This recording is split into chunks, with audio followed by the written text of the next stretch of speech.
Hi everyone! My recent video on eyeshadow basics for hooded lids did so well, and I had a few questions about other techniques regarding eye makeup that I thought I would follow it up with a tutorial for winged eyeliner. If you've watched any of my makeup tutorials, you've probably seen that I generally opt to do a winged liner, and that's because I love it so much. Now, with hooded lids, it can be a bit of a problem. We have a crease that is just really unhelpful when we're trying to create a wing, and it's taken me a really long time to figure out what works best for me. Because my crease comes so far down on the side, I basically have to cut through it with the wing and make the wing quite wide or tall in order to make it look normal. Now, not everyone likes a wing that big, so this is going to be more if you like my style of wing. Wings are very personal, and I've come to realize that in watching YouTube videos. I will see somebody do a wing and hate how they do it. It's just how it is. Sometimes you like one style and you don't like another. So if you're interested in the kind of wing that I do, this tutorial will be helpful for you. Alright, so diving straight in, my favorite way to do a wing liner more recently is with a liquid pen style brush tip eyeliner. You've probably seen me enunciate the brush tip over the last year or a few months or something like that, and it's because I prefer the brush tip for really creating a smooth flick. I really struggle with a felt tip because I don't feel like it conforms to the shape of my eye very well. So the one I'm going to be using today is the Art Deco High Precision Liquid Liner. This is their shade Black, which is 01. This brush is a very fine pointed tip.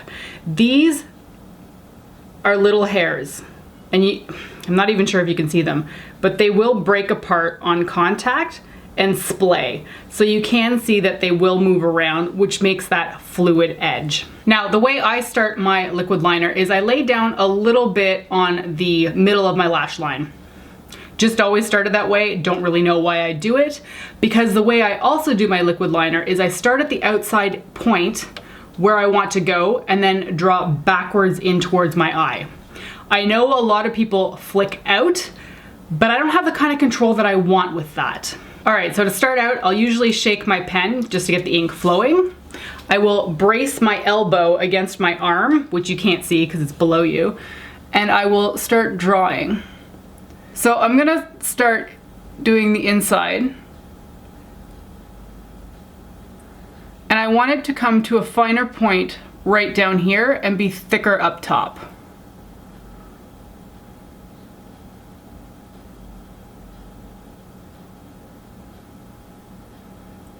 So I'll finish up by pulling it out to the end. What I do at this point though is take the pen, turn it around. You have to kind of contort your hand a little bit. And I'm gonna be picking exactly where I want it to go on the outside corner and then drawing straight back in. With a hooded lid, you will find that you sometimes need to swoop around the crease. So locate where your crease goes, mine is right there, and try to cut straight through it. So from there, you can see that I've started the line and it cuts back to the top of the liner that I've already placed on my lid. It's not good enough at this point. I need to connect it to the lower lash line and make that more of a sharp tip. And because my eyelids are kind of floppy, that's the nature of hooded lids, I will often grab my temple and pull it back slightly so that the skin is taut. Don't yank it, don't pull it really hard, but just gently pull it back a little bit. So from here, I'll reconnect it to my lower lash line. And you kind of get a bit of a gap. There is a gap there, I can fill it in later. But I'm still not happy with how this flick ends, so I will use the very tip of the brush to very slowly try to build that tip backwards.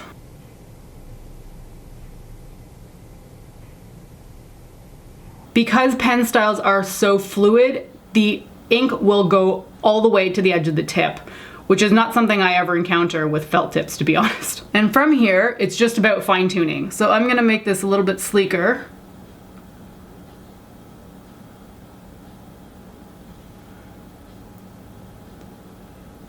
And I'm gonna fill in that gap too.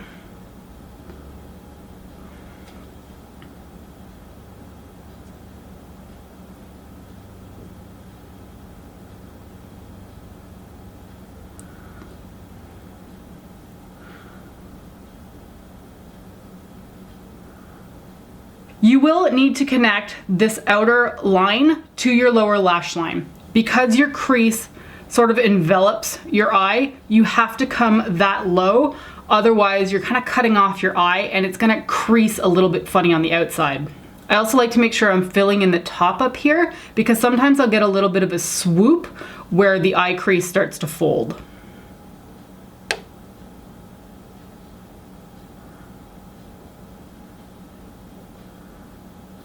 If you are susceptible to creasing or like upper lid transfer from your lash line, wait for this to dry. Keep your eyelid like half closed, keep it closed fully if you have to. Wait for it to dry so that you don't encounter like that lash line imprinted on the upper area. Now the thing with winged liner is when I look at you straight on, I basically erase any kind of lid space that I potentially had. When I'm looking in the viewfinder, I can see that I have this little area for lid space. The liner will basically eat it up. Now keep that in mind for your looks. If you really want to show off your eyeshadow, a winged liner is not going to help you because with your eyes open, it pretty much covers that entire area. The other thing to consider for a winged liner is from the side.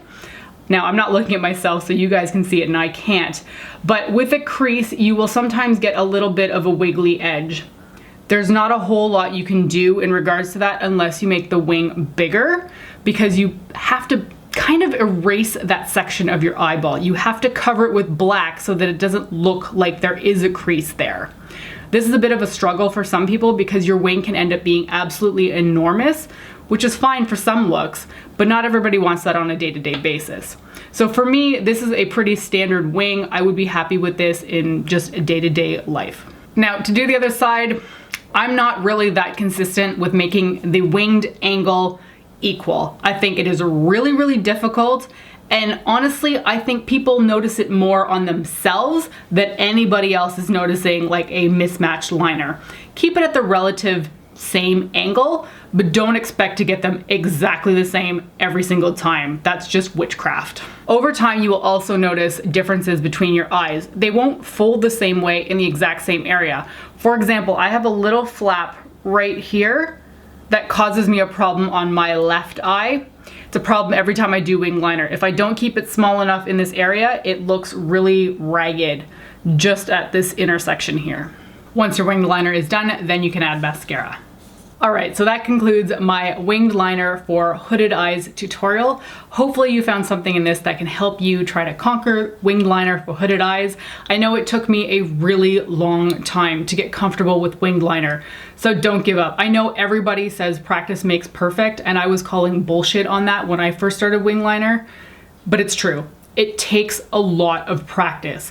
I remember getting up an extra 30 minutes early before work to make sure that I could get a winged liner right. That sounds ridiculous now because it takes me less than 3 minutes to do it, but when you're starting out, it takes a really long time. Be patient with yourself and you absolutely will get better. If you do have any further questions, please don't hesitate to ask them in the comments down below. I will try my best to help you out with whatever knowledge I may have.